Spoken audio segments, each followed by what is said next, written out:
مکے میں قبیلے آیا کرتے تھے. اللہ کے رسول صلی اللہ علیہ وسلم حج کے موقع پر ان قبائل والوں کو رجوع کرنا چاہ رہے, دعوت دے رہے اللہ کے دین کی طرف. کوئی سننے کو تیار نہیں, کوئی دھتکار رہا ہے. کسی نے آدھی بات آپ کی سنی, دوسرا مکے کا رہنے والا وہاں سے گزرا, اس نے دیکھا کالی کمڑی والے کچھ کہہ رہے ہیں کسی سے.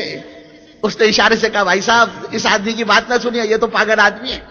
اس نے سرکار مدینہ کو وہیں جھٹکا دیا اور وہ آگے نکل گیا. آپ ہے کہہ رہے ہے کوئی اللہ کے دین کا مددگار, ہے اللہ کے دین کی کوئی نصرت کرنے والا, ہے کوئی اللہ کے دین کی مدد کرنے والا. آپ نے دیکھا ایک قبیلہ ایک کنارے پر کھڑا ہوا ہے. آپ اس کے پاس گئے, وہ قبیلے کو بٹھایا اور ان سے اپنا تعارف کروایا, پوری بات کی, اللہ کی وحدانیت سمجھائی, اللہ کیسے خالق ہے, اللہ کیسے مالک ہے, اللہ کیسے رازق ہے, کہ زمین اور آسمان کے بنانے والے اللہ, چاند اور ستارے اور سورج اور دریا اور پہاڑ کے بنانے والے اللہ, اور جو کچھ کرتے ہیں اللہ کرتے ہیں, اور جو کچھ ہوتا ہے اللہ ہی کے کرنے سے ہوتا ہے. اللہ کی وحدانیت, اللہ کی عظمت, اللہ کی ربوبیت, اللہ کی بزرگی, اللہ کی بڑائی کو ان کو سمجھایا. قوم نے پوری بات سنی, قبیلے نے پوری بات سنی اور ایک طرح سے یہ مطمئن ہو گئے. لیکن انہوں نے کہا ابھی تھوڑی دیر میں ہمارا سردار آتا ہے, اگر وہ آپ کی بات کو قبول کر لے تو ہم بھی آپ کی بات قبول کرنے کے لیے تیار ہیں. انہوں نے اپنے پاس بٹھایا اللہ کے نبی صلی اللہ علیہ وسلم کو. آپ بیٹھ گئے کہ چلو یہاں مکے میں تو حال یہ کوئی بات سننے کو تیار نہیں, کم سے کم اتنا تو ہوا کہ انہوں نے بات سنی اور مجھے اپنے پاس بٹھایا. آپ بیٹھ گئے.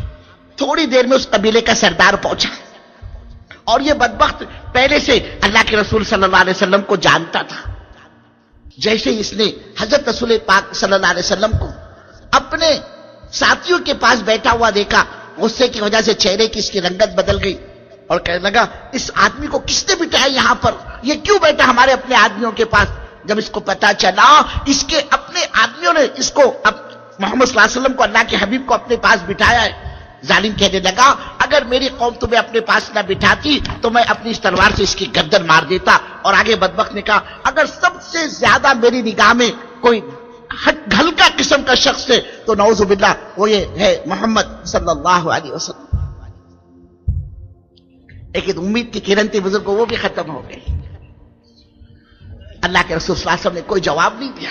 آپ وہاں سے اٹھ پڑے, آپ وہاں سے اٹھ پڑے اور آپ اپنی اونٹنی پر سوار ہونا چاہ رہے تھے. اللہ کے رسول صلی اللہ علیہ وسلم اپنی اونٹنی پر سوار ہونا چاہ رہے تھے. اس ظالم سردار کے ہاتھ میں نیزہ تھا جس سے اس نے اونٹنی کو چبویا اور وہ اونٹنی اچھل پڑی, وہ اونٹنی بگڑ پڑی اور حضرت رسول پاک صلی اللہ علیہ وسلم اونٹنی پر سے چاروں خانے چت زمین پر گر پڑے. اس نے حضور کو زمین پر گرایا.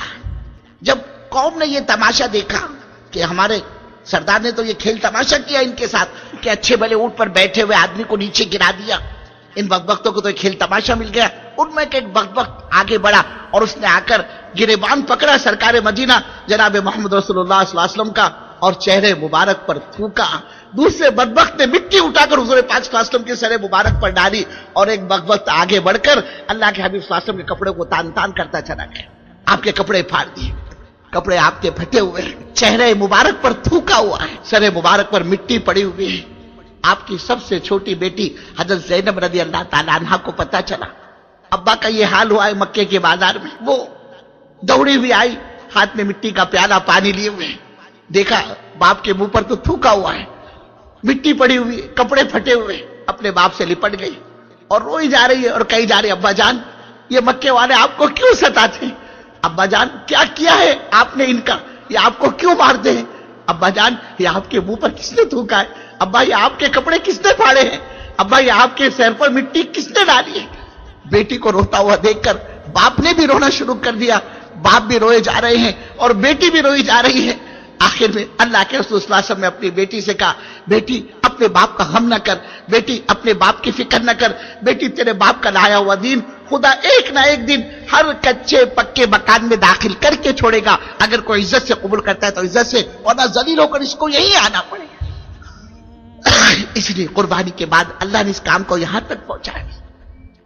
اب یہ ہماری آپ کی ذمہ داری ہے کہ ہم اس ذمہ داری کو اٹھائیں, اس لیے کہ حضرت رسول پاک صلی اللہ علیہ وسلم پر اللہ نے نبوت کے دروازے کو تو بند کر دیا.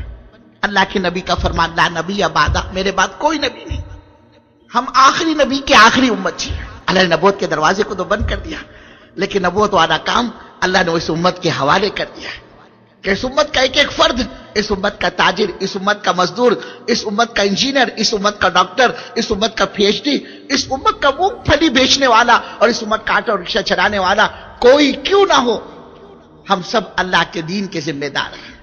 کل قیامت میں اللہ پوچھے گا، اے نبی کے امتیوں، تمہارے نبی صلی اللہ علیہ وسلم کا بائیکاٹ کیا گیا، تمہارے نبی کی بیٹیوں کو طلاقیں دلوائی گئی، تمہارے نبی کی پاک بیوی پر زنا کی تہمت لگی، تمہارے نبی کے گھرانے کو ستایا گیا، تمہارے نبی نے پیٹوں پر پتھر باندھے ہیں، تمہارے نبی کے گھر پر فاقے آئے ہیں، تمہارے نبی کو مکے کی گلیوں میں گھسیٹا گیا ہے، تم اپنے کو نبی کا عاشق بتلاتے ہو۔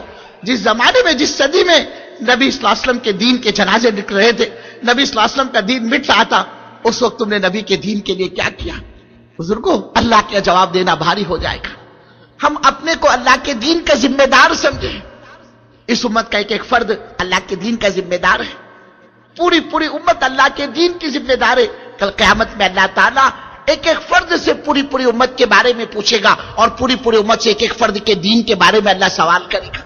جس نے اللہ کو رب مانا اور حضرت محمد صلی اللہ علیہ وسلم کو اللہ کا نبی جانا ہے، وہ اللہ کے دین کا اور دین کی محنت کا ذمہ دار ہے۔ ہم اپنی ذمہ داری کو محسوس کریں۔ اللہ نے یہ کام دیا ہے زندگی کے بنانے کے لیے۔ ایک بہت بڑا عملہ، ایک بہت بڑا طبقہ جو اس وقت اپنے اپنے گھروں کو روانہ ہونے کو ہے، وہ طبقہ حضرت رسول پاک صلی اللہ علیہ وسلم کی اس محنت کی فکروں کو لے کر جائے، اجتماع سے اس کی اپنی زندگی بدلے۔ اب تک بہت اللہ کو ناراض کیا، اب تک دعوت کی محنت سے کوسوں دور تھے، اب اپنی اپنی مسجدوں کے اندر، اپنے اپنے محلوں کے اندر، اپنی اپنی بستیوں کے اندر آقا والے کام کو، آقا کی فکر کو، آقا کی دعوت کو، آقا کے دین کو زندگی کا مقصد بنائی۔ یہ مجمع اپنی زندگی کے بنانے کے عزائم لے کر جائے کہ اللہ، زندگی میں بہت گناہ ہوئے، بہت نافرمانی ہوئی، تیرے حکموں کو توڑا ہے ہم نے، تیرے گھر کو ویران کرنے والے ہمیں، اے اللہ معاف کر دے۔ اب اجتماع میں عہد کرتا ہوں، ارادہ کرتا ہوں کہ اب کے بعد میری کوئی نماز نہیں جائے گی، اب کے بعد کوئی تیری نافرمانی نہیں ہوگی۔ ہم عزائم کریں، ارادے کریں۔ زندگیوں کو پلٹا کھلانے والی ذات اللہ کی ہے۔ جب بندہ طالب بن جاتا ہے تو جو طالب ہوا کرتا ہے اللہ اس کو کبھی محروم نہیں کرتا، اور جو بے طلب ہوتا ہے اللہ اس کو کبھی اپنا دین نہیں دیتا۔ یاد رکھنا بزرگوں، دنیا کا معاملہ بڑا مختلف ہے، بڑا عجیب ہے اللہ کا، کہ وہ تو ہر ایک کو دیتا ہے۔ چور اچکوں کو بھی دنیا ملتی ہے، پاپیوں کو دیتا ہے، زانی کو دیتا ہے، شرابی کو دیتا ہے، دہریوں کو تک اللہ دنیا، کھیتی، فلیٹ، بنگلہ، زمین، پراپرٹی، یہ تو اللہ ہر ایک کو دیتا ہے، چور اچکوں کو دیتا ہے، اپنے نافرمان اور پاپیوں کو دیتا ہے۔ لیکن یاد رکھنا بزرگوں، اللہ اپنا دین سب کو نہیں دیتا، اور نہیں اللہ ہر ایک سے اپنے دین کا کام لیتے ہیں۔ اللہ کام اسی سے لیتا ہے جو اپنے کو سرکار مدینہ کے دین کا محتاج سمجھے۔